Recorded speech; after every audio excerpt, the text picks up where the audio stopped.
Bem, olá pessoal. Hoje vamos dar início ao quarto vídeo da série sobre ERM e nesse vídeo iremos resolver dois exercícios sobre flexão e torção. Primeiramente, falando sobre flexão, eu irei mostrar esse exercício, no qual consiste de uma barra sofrendo um momento nela, né? Lendo o enunciado, temos que um elemento com as dimensões mostradas na figura deverá ser usado para resistir a um momento fletor interno de 2 kN. Então, ele pede para a gente determinar a tensão máxima no elemento se o momento fletor for aplicado em torno do eixo Z e em torno do eixo Y. E também pediu para traçar a distribuição de tensão para cada um desses casos. Bem, para quem não se recorda, a equação da flexão, ela é flexão, né, que é o sigma, a tensão devido à flexão, é igual ao momento vezes o c, que é a distância da onde a gente quer avaliar até a linha média, dividido pelo momento de inércia do corpo que estamos avaliando, né? Então, essa é a tensão que a gente utiliza para achar a tensão normal devido à flexão. Vale lembrar que sempre que for tensão normal, a gente vai utilizar o sigma. E quando for tensão cortante, que seria ser no caso de torção, a gente utiliza a letra tal. É muito importante ter essa distinção, principalmente na parte da engenharia, ter esse conhecimento de quanto utiliza cada uma dessas letras. Bem, então, realizando esse estudo em relação ao eixo Z, a primeira coisa que temos que fazer é calcular o momento de inércia, conforme a gente já testou no vídeo anterior, né? Então, indo direto ao ponto, o momento de inércia de uma barra é a base vezes a altura ao cubo dividido por 12.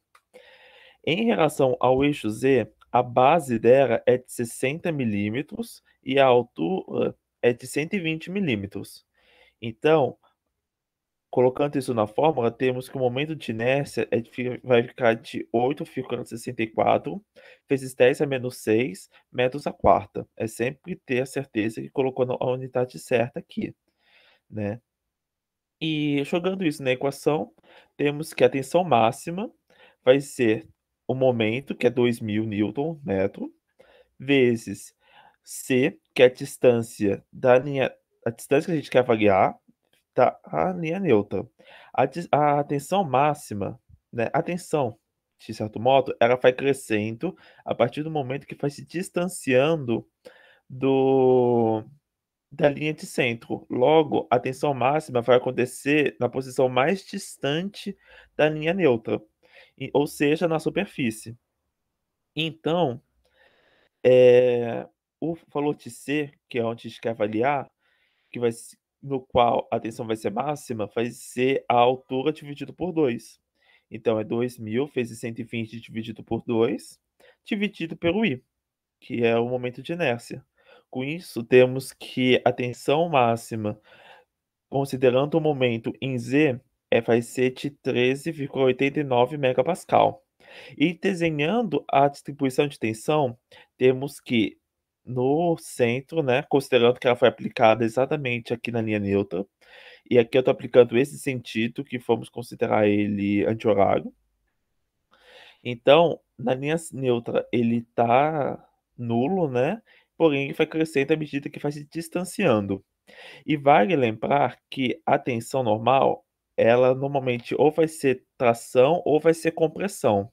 Considerando esse sentido que eu adotei, a gente vai ter que a parte de baixo ela vai sempre estar comprimida e a parte de cima sempre vai estar tracionada. Então é por isso que as setas têm sentidos diferentes, tá bom? E agora, fazendo o mesmo cálculo para o eixo Y, temos que a base e a altura vão se inverter, né?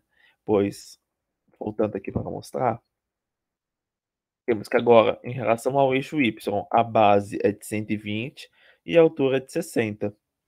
Então, calculando o novo momento de inércia, temos que, em torno do eixo Y, ele vai ser de 2,16 vezes 10 a menos 4 metros a quarta. E tacando isso na equação da tensão, e considerando agora que a altura vai ser, que a superfície que a gente vai estar avaliando é de 60, então é 60 dividido por 2, temos que a nova tensão em relação ao eixo Y é de 27,78 megapascal. E aqui acontece a mesma coisa, né? Considerando o momento anti-horário em torno do eixo Y, temos que a superfície à esquerda ela vai estar sofrendo tração e a superfície à direita vai estar sofrendo compressão, certo? Agora, avaliando a parte de torção, temos esse seguinte exercício. Um conjunto é composto por duas seções de tubos de aço galvanizado interligados por uma retusão em B. O tubo AB, ele tem um diâmetro externo de 18,75 milímetros e o diâmetro interno de 17 milímetros, enquanto o tubo BC tem um diâmetro externo de 25 milímetros e diâmetro interno de 21,5 milímetros. Se o tubo estiver firmemente preso à parede em C, determine a tensão de cisalhamento máxima desenvolvida em cada seção do tubo quando o conjunto mostrado na figura for aplicado ao cabo-chave. Aqui a gente vai ter que fazer umas interpretações muito importantes do desenho. Embora seja intuitivo, é sempre importante você perceber como que é o carregamento. Nessa situação, a gente tem que perceber que tem dois braços que aplicam o momento e o sentido deles. Por exemplo, eu tenho esse braço aqui de comprimento de 150 milímetros que está aplicando uma força de 75 newtons para cima, ou seja, fazendo um momento sentido horário. E aqui eu tenho esse braço que está indo para baixo, puxando para 75 newtons para baixo, numa distância de 200 milímetros ao eixo aqui de encontro. Ou seja, também é um momento no sentido horário, né? Então esses momentos vão se somar.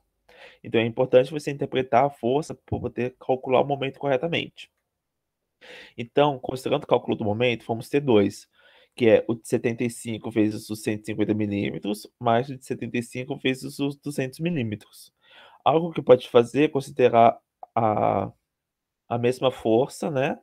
E multiplicar pela soma das distâncias. Com isso, vamos ter que o momento que está sendo aplicado no tubo é de 26,25 newton-metros. Agora, a equação da torção, né, da tensão de desalinhamento devido à torção, ela é o torque vezes o C dividido pelo momento polar de inércia. Logo, a gente vai ter que calcular o momento polar de inércia para cada um dos tubos. O tubo com diâmetro maior, eu considerei o M maiúsculo, e o tubo de diâmetro menor, eu considerei.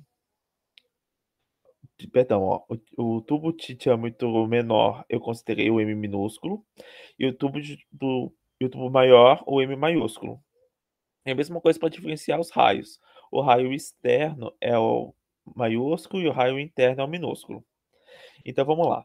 Calculando o momento por arte inércia para o eixo menor. Como que ele vai funcionar? Para este eixo aqui, eu vou ter que pegar π dividido por 2 vezes o raio externo dele, que é 18,75 dividido por 2.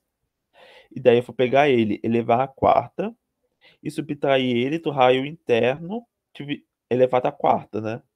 Então é 17 dividido por 2 elevado à quarta. Então, ou seja, π dividido por 2 vezes o raio externo, que é o diâmetro dividido por 2, a quarta, menos o raio interno elevado à quarta. Com isso, temos que o momento polar de inércia do tubo menor é de 3,93 vezes 10 a menos 9 metros a quarta. E o mesmo ocorre para o eixo menor, que daí os diâmetros externos de 25 milímetros e o interno é de 21,5. Fazendo o mesmo cálculo, temos que o momento polar de inércia é de 1,73 vezes 10 a menos 8 metros a quarta. Logo, colocando esses valores na equação da torção, temos que o eixo menor ele vai ter uma tensão cisalhante, por isso que aqui eu estou utilizando a letra tal, porque ele não é uma força normal, mas sim cisalhante, no qual vai ser o torque vezes o C, que é a distância mais externa, né, dividido por J. É o mesmo conceito da flexão. Então, jogando os valores aqui nessa equação, temos que a torção no eixo menor vai ser de 62,62 megapascal, e no eixo maior, utilizando os valores para tal, né, substituindo aqui o valor do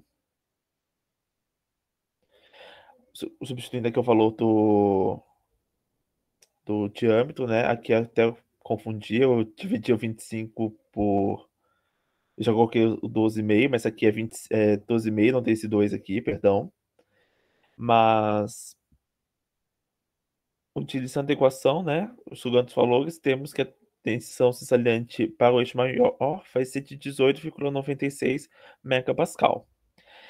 Com isso, a gente resolveu ambos os exercícios. Tentei passar uma versão mais prática de como utilizar as equações, mas para qualquer dúvida ou necessidade, comentários, estão disponíveis em todas as redes sociais do PET e também aqui nos comentários do vídeo. Então, qualquer coisa é só entrar em contato, estamos à disposição e até o próximo vídeo. Muito obrigado a todos.